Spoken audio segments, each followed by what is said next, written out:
Okay, the title of this message is The Trumpet to Celebrate Our Hero. But we're going to celebrate our hero coming in advance, like every year. And that's what today is about, celebrating our hero coming in advance, if it's coming. And I think it can be emotionally and spiritually good for us to celebrate his coming, because we know that the world as a whole is going to move in negative directions until Christ gets back. And so remember, in the end, we win. In the end, the good guys win. And the Feast of Trumpets is all about that. You think about God's people being out there somewhere and they need rescuing. And the old, from the football days, you see the army of God over the horizon, and the commander blows out his trumpet thing, charge! And of course, they rout the enemy and everybody's saved. So we're celebrating that rescuing. By the way, the name Yeshua, Christ's name in Hebrew, means rescuer. It has other potential meanings. That's one of them, rescuer. It's also the same as Joshua.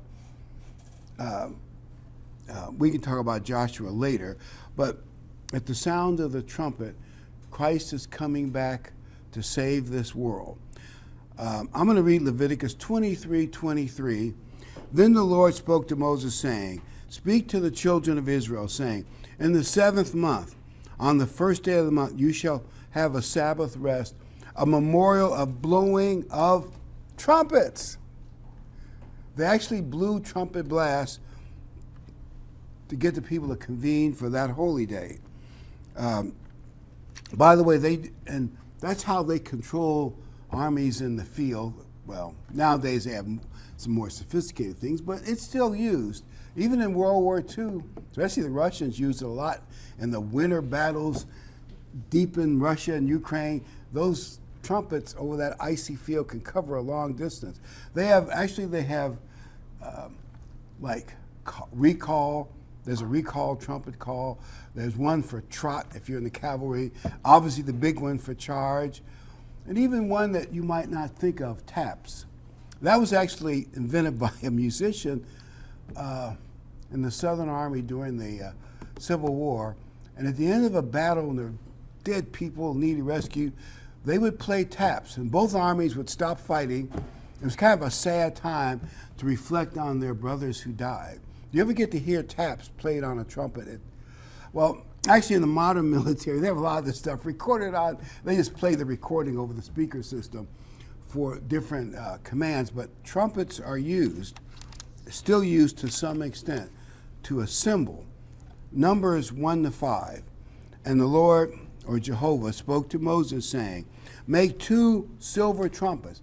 And the priests had 2 big special silver trumpets. And then he talks about details. "And when they blow both of them, all the congregation shall gather. When they blow just one, then the leaders would come to see Moses in the front." Someday, when that final trumpet blast, piercingly like a siren, echoes across this planet, Christ will go around the earth. He'll pick up all the saints, whether they're passed away or still alive, and we'll join Christ's army, land on Zion, and rescue this world from evil governments. And I'm going to finish that section in Numbers 4. "But if they blow only one, then the leaders of the heads of Israel shall gather together." And also, it would tell them, depending on how the horns would blow.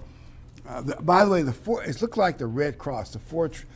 The 12 tribes were set up like in 4 legs with the Levites and the tabernacle and Moses in the middle. It would tell them which way they were going to go and how they would line up when they marched. And cavalry, of course, is controlled by trumpets. It's like an alarm. Revelation 19:11. Revelation 19:11. "Now I saw heaven open, and behold, a white horse, And he said on him was called Faithful and True. And in righteousness he judges and makes war. In other words, he will be right in his condemnation of the armies of the beast and the army of the Far East that are going to be crushed. His eyes were like flames of fire. By the way, when you read descriptions of Christ, those are the descriptions you see in Revelation 1 and another place in the Bible. His eyes are like flames of fire. His head has many crowns. Verse 13, his clothes were a robe dipped in blood. Now, by the way, the blood is both forward and backwards. If Christ's robes are dipped in blood, if you go, this is in our future, if you go back to his dying on the stake, that's how he paid for the sins of the world. But also going forward in the future, he's going to crush the evil, like grapes, you know, when they mash grapes to make wine. That's the analogy that is used in the Bible. He's going to crush the armies in a bloody confrontation with evil. And his name is called the Word of God. And the armies in heaven, clothed in fine linen, white and clean, followed him on white horses. By the way, just to make a point, there doesn't necessarily have to be white horses. A lot of the Bible is imagery. It's the image, and it's been historic, of the hero riding on a white horse with a big sword, you know, coming to save the people. So I think it's figurative, but Christ will come. And by the way, we will be part of that army. We may not play a big role, but it doesn't really matter. And if there is a white horse, you know, whatever God does, he does. But I believe it's figurative. But you know, much of the world is waiting for a hero. If you look at other religions, I'm not going to mention any specifics, stay out of trouble. But a lot of religions believe a hero is coming. Now, they may not use the name Jesus Christ. They may use other names. But they do. A lot of religions know something is wrong, and they're looking for a hero from heaven. By the way, you know, the Jewish people are really eager for the Messiah to come and save them. And we believe that when Christ comes back, the Jewish people will be needing rescue. They'll be needed. Something. I know anti-Semitism is getting stronger. Right now, Israel has the best army in the Middle East, and they're on top of it. And we'll probably win some level of victory. In the past, though, the world stops them from completely annihilating their opposition, so they come back to bite them again. But they'll probably win, at least to some extent. But somewhere in the future, well, here's what we think from prophecy, what we think will happen. America will decline as a world power. Even now, we're showing Israel they can't trust us. We'll go into details later. But the day will come when America will so be declined as a world power that Israel will have to look to some other big brother. And they'll look to a united Europe. We call it the Holy Roman Empire. And my guess is the leader will be very nice to them, just like in Daniel with flattery and charm. You know, we talked about that in the previous sermon.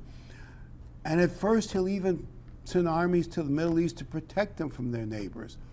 And all will go well. He might even say, go ahead and build your third temple, whatever the details are.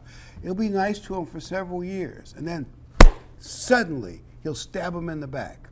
His armies that are out protecting them will turn inward and take the city of Jerusalem. And of course, Christ says, when you see that start to happen, get out of there. And of course, the Christians did that in 70 AD and saved themselves from terrible things that happened. That was just a model.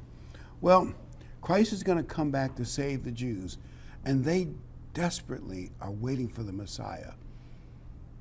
And when he comes, they're going to recognize that they pierced him, and it's going to be a deep love, repentance kind of relationship. But they're really waiting for his return. But we will be glad for his return, too. I think it'll be good for America, obviously good for the whole world when he comes back. The true hero is coming. We want to celebrate that day right now. Verse 15, this is still Revelation 19. Out of his mouth goes a sharp sword. I don't actually believe that. I think it's figurative. Like out of his mouth, there's a sword whizzing out of his mouth like a tongue. I think it simply means God commands. And the way we believe it works, God commands and his spirit does. In other words, he commands spiritual weapons to crush the enemy. He does it. It's sort of a little bit like when Elijah the prophet was being a bad king of Israel, sent some platoons to arrest him. Well, Elijah said, well, there's probably a little more that we don't have written, but he says, but if I am a prophet of God and you all are threatening me, lightning is going to come down from heaven or fire from heaven. And sure enough, Elijah said it, and boom, and it happened out of heaven. And well, you probably know the rest of the story. Two witnesses will probably have that same kind of power. Christ speaks it, and then the Holy Spirit does it. And there may be more to it that we'll see. Hopefully we'll be with him at the time when it happens. And he should strike the nations, and he himself will rule them with a rod of iron, and we'll get to play a small part in that. He himself treads the winepress of the fierceness of the wrath of Almighty God. The evil world will feel the wrath of God. Our hero is coming, and now is the time to celebrate it. I want to tell you a story about an old, tough cowboy from Texas, a really tough cowboy.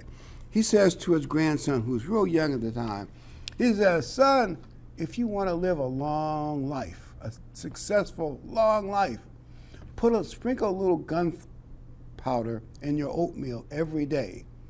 Well, the young man did that. He sprinkled a little gunpowder in his oatmeal religiously the rest of his life.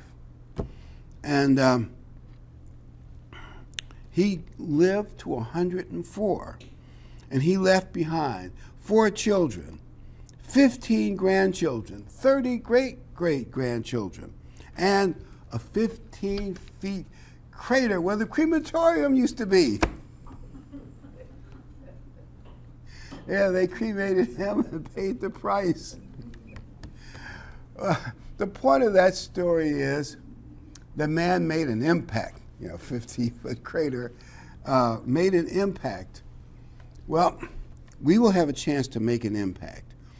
Maybe a little bit with the work now, but even if not, or whatever small impact we can now, when Christ comes back, we'll be with his army and we'll have a chance to make an impact. I mean, you will be able, whatever positions we're given, and God will, smart enough, he'll do the right thing.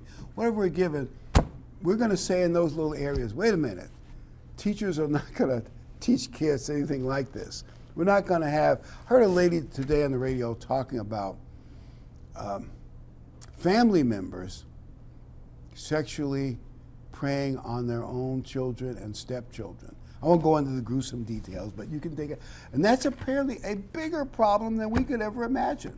It's even in small towns, you think nope, it's everywhere. And selling drugs like selling poison, and all kinds of bad things going on. We'll say, none of that's going to happen again. You're going to try to teach kids what in school? Drag queen story. Are you crazy? None of that. When we're in charge, things will be done. Of course, we'll be following Christ and all the other people in the chain of command, but we will have impact. We will make the world be what it can be. Even just with human nature, physically speaking, under good leadership, people will be healthy. Of course, God will bless them with rain and good crops, but we'll have better food, better families, stable communities, better schools. And I don't even know if you'll even need armed police. Maybe we and the elders in the city will take care of that. You won't really need it. The only point I'm making is things will be different. They'll be better. It'll be wonderful. That's the kind of impact. When that final trumpet blast occurs, it means the reign of Jesus Christ is coming. Matthew 24:27. Matthew 24:27. For as lightning comes from the east and flashes to the west, so also will the coming of the Son of Man be. Wow. Now think about it. If you're out on sitting out in front of your place at night, and it's a big lightning storm, and it lights up the sky. Whoa. Everybody notices it. I mean, even if you're inside, you see the flash in your window. Well, in other words, because he says false prophets will tell you about false people, pretend to be Christ in sneaky places. Christ says, no. When I come back, it'll be like lightning in the sky. Everybody will see it. One thing I warned about is how the world's going to take it. In the book of Revelation, the beast and his followers are not going to take it as well as you would expect them to take it. But when Christ comes back, we're going to celebrate, and the world will see it. It'll be spectacular. And a whole angelic army in his trail, circling the earth, and then, of course, landing on Mount Zion and ruling the world from Jerusalem. By the way, you might ask yourself, Jerusalem, if you looked at Jerusalem as a city, it doesn't sit on any particular great body of water. It's not a super port. It doesn't possess any particular minerals like, Houston is the oil center and ports nearby and all that. Jerusalem has none of that, but it is the most important city in the world. It's like it has a spiritual meaning. Well, it will be the most important city in the world. The world will fight over it. It has a spiritual significance far beyond its, if you just looked at a map, beyond what you might expect. Because most great cities are ports, and they've got natural harbors, a whole bunch of things. Jerusalem has none of that, but the sacred mountain is there. David's the one that found that. Anyway, that's another story how David made that. Well, God, punishing David, made that the sacred mountain. Matthew 24:22, verse 22.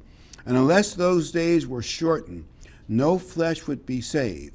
But for the elect's sake, those days will be shortened. And by the way, the elect's sake could mean Israel, and the very elect could mean the Church of God. But whatever you think, if this world were to go on without God intervening, they would poison the planet. For instance, I can imagine COVID, well, we can argue about whether it's released intentionally. One thing we know, once the Chinese realized it got out of the lab, they intentionally let it go to the rest of the world. They said, we're not going to suffer this alone. And it's actually hurt China a lot. But let's say they develop a real biological weapon, because of that, it was a military biological weapons lab. And they get a vaccine so their soldiers don't get it, but your people get it. Those things backfire? It's like, to give you an example, from World War I, the Germans came up with poison gas, and they used it on the French on the front lines. The odd thing is that it didn't take the French and British long to figure out how to make their own poison gas. And the way the winds blow from, if I get my direction, from west to east, it would blow more on the Germans than it would on the rest, so it actually backfired. Then they built some gases that would sink into the trenches. In other words, once you start something evil, you think you can control it, but not necessarily. I can imagine when biological warfare gets out of control. What do you mean our deadly vaccine has altered itself, and now it's killing our people too, and maybe the whole world? And then, of course, there's chemical weapons, atomic weapons, and I'm told there's some new stuff that we don't know about. And at least I heard we'll find out about it probably someday. Horrible weapons that are in labs, but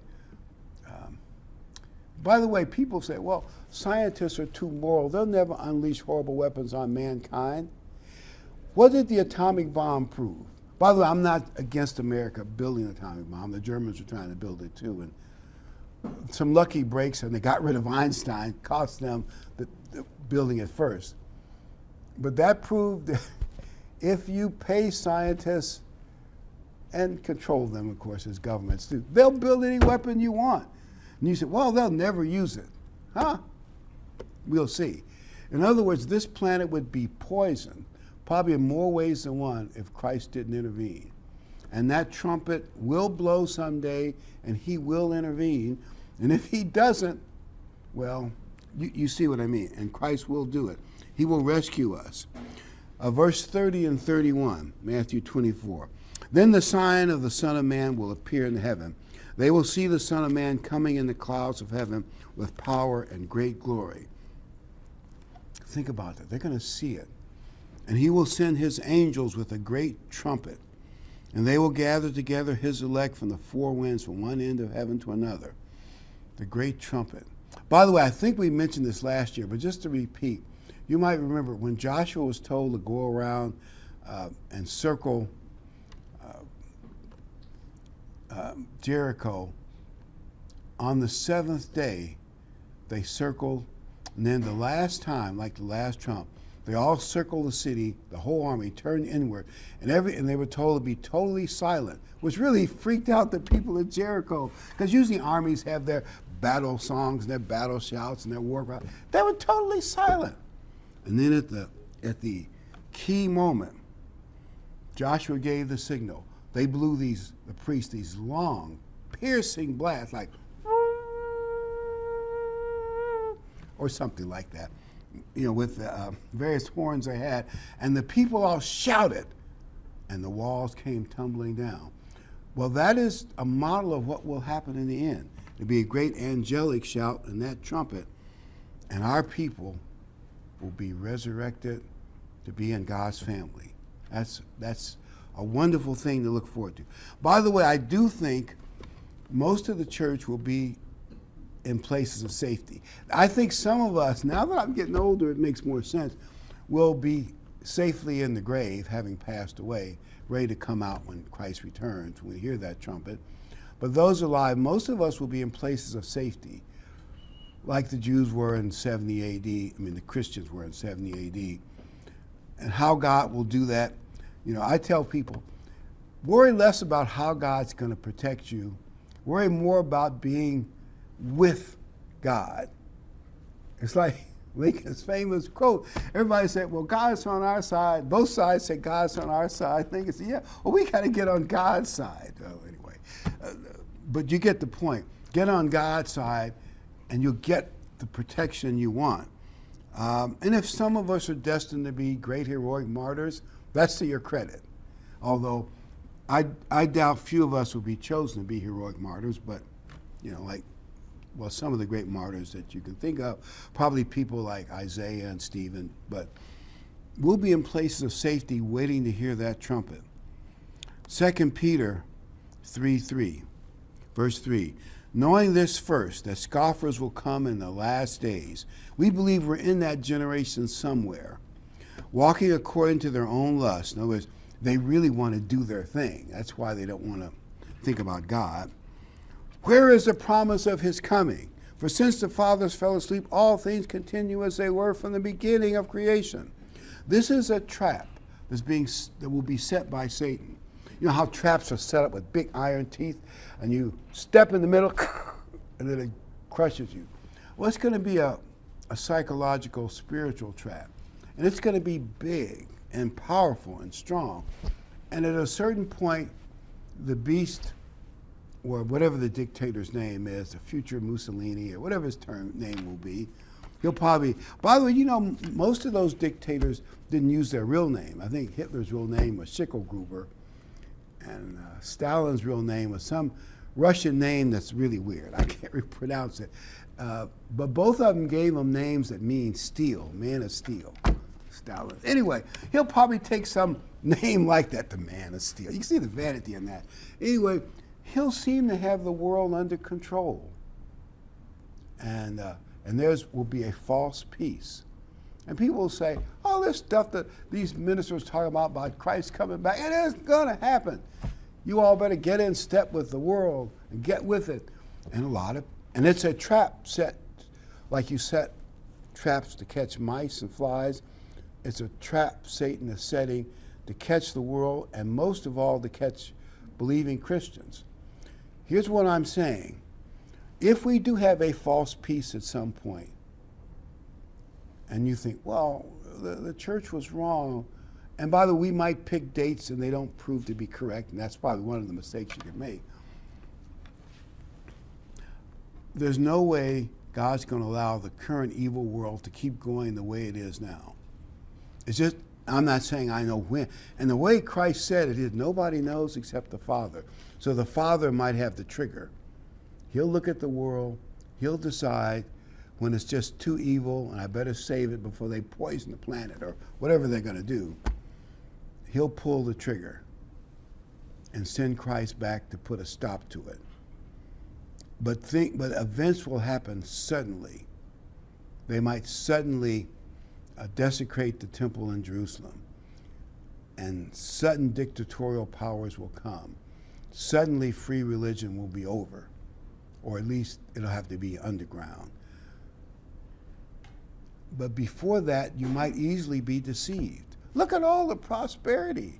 We can go online and buy whatever you can buy. I mean, it'll look good. Don't fall for the trap. Be strong. This age has to end. The final trump will sound, and never doubt it. Because never, ever, ever, never doubt that the final trumpet will sound. Maybe someone as old as I am might not be alive to hear it, although I might make it. You never know. Life is tricky. Just admit you. I won't go into details, I was talking to some elderly people about problems that they were having medically. And I was saying, do you remember at Pentecost, we were worried about Annie Partridge, who does have a lot of health problems, and continue to pray for her. And Mike seemed healthy. What happened? 5 or 6, 7 weeks after that, Mike, on the job, sat down to rest after finishing a job, drank some cold water, and just passed away that quickly. And he was gone. We all thought she would go first. Of course, now she's a widow, and that's really hard on her. But my point is, you never know. And I think he was only 73. Anyway, it doesn't matter. You just never know. You might, and I'm not trying to scare anybody. All I'm saying is, stay with God till whichever happens, you hear the trumpet or we pass away, and hopefully we'll all be there, but you never know. 1 Thessalonians 4:14. 1 Thessalonians 4:14. For if we believe that Jesus died and rose again, even so God will bring with him those who sleep in Jesus. And that might be those who passed away. For we say to you by the word of the Lord, that we who are alive and remain until the coming of the Lord will by no means precede those who are asleep. For the Lord himself will descend from heaven with a shout. Remember I mentioned how the people shouted at Jericho? There's going to be an angelic shout. I can't imagine what maybe 80,000 angels surrounding planet Earth, probably with megaphone voices, will suddenly shout, and the piercing trumpet blast will rain out across the planet, and the trails of Christ will show themselves coming back to the world, in fire and brightness. It'll be a shock to the world. With the angelic voice of angels and the trumpet of God, and the dead in Christ will rise first. Isn't that fabulous? God is coming here. We're not going there. Now, once we're in God's family, we can probably flip back and forth to the heaven for conferences or whatever, but we're going to start off ruling here on earth. So Christ is coming here. We're not going there. Celebrate his coming here to rescue the world. And we're celebrating it today, and hopefully every year we'll celebrate it. 1 Thessalonians 5, verse 4. But you, brethren, are not in darkness, so the day should overtake you as a thief. And why won't it overtake us like it'll overtake the world? Because we celebrate the Feast of Trumpets every year, and we look at the prophetic patterns that are in the Bible. Maybe we don't understand everything as well as we could, but as time goes on and we see how things shape up, we'll understand it better. We will be more prepared, so we'll be less shocked than the world. The trap that's going to hit the world should hit us with less impact, because maybe we'll be in places of safety. Wherever we'll be, we will say, I knew something like this was going to happen, and when it happens, we won't be caught off guard like the world will be. And I would just say, the more, like we talked about how a lot of churches are giving up preaching prophecy because they're afraid they might be wrong. I think that's an unbalanced gospel. We need to preach everything, Christian living, but also prophecy. And by the way, true prophetic messages have a meaning. Why is God doing it? Because the world has turned evil. And will at some point get more evil. And you think the world is bad now, it will get worse. I'm not saying I know when, where, how, but it will at some point. Maybe in nice places like Southern Illinois, things will be better than they are in a lot of other places. Some of us were saying that on the podcast about places we live in, like the guy lives up there in the mountains of Idaho. Yeah, up there you probably will be pretty nice, and they got deers they can hunt. They're all over his yard. Other than deers where we are too, but that's another story. But the point I'm getting at is, we may be in a nicer places in the world, but still bad things are coming. 1 Corinthians 15:52. This is my last set of scriptures, 1 Corinthians 15:52. In the moment, in the twinkling of an eye, at the last trumpet, at the last trumpet. I want to emphasize that fact. The last trumpet, when that thing goes, or something like that, a long, cold blast. The last trumpet, for the trump will sound, the dead will be raised incorruptible. In other words, when we come up, we'll be like Superman, but no kryptonite to worry about. In other words, right now we're very corruptible. Every time something happens, things start aching on us. Somebody laughed. As you get older, when you're young, you don't notice it too much. Everything is, but it'll catch up with you sooner or later.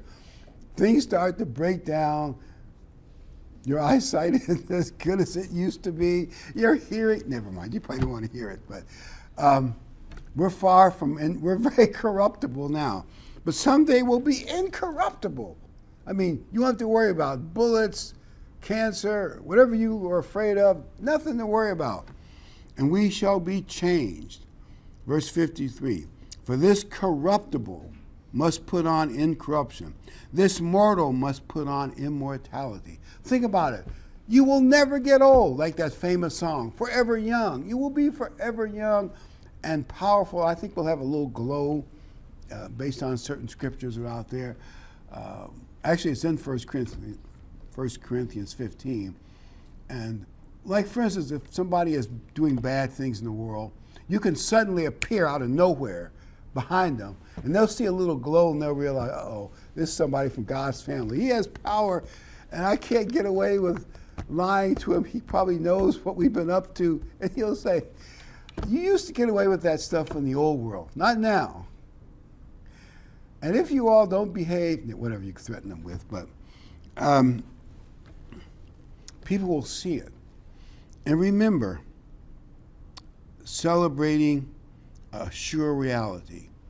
The return of Christ is a sure reality. God is not going to let this mess go on eternally. It doesn't make any sense. I mean, I'm sure God has purposes to teach man some great historic lessons, and there's probably a lot of things we don't know about why. People are like, well, why did God allow Satan in the Garden of Eden? I think God had his reasons that will show themselves eventually. Mankind will eventually be spiritually stronger because we've had to learn some hard lessons. But someday the evil spirits will be put away. I'm not reading it, but if you read Revelation 20, the very next couple of verses, it shows the devil and the demons being locked up in the bottomless pit. They'll be gone. Celebrate the reality. That day is coming. Our rescue is coming. The end of evil is coming. Our hero is coming.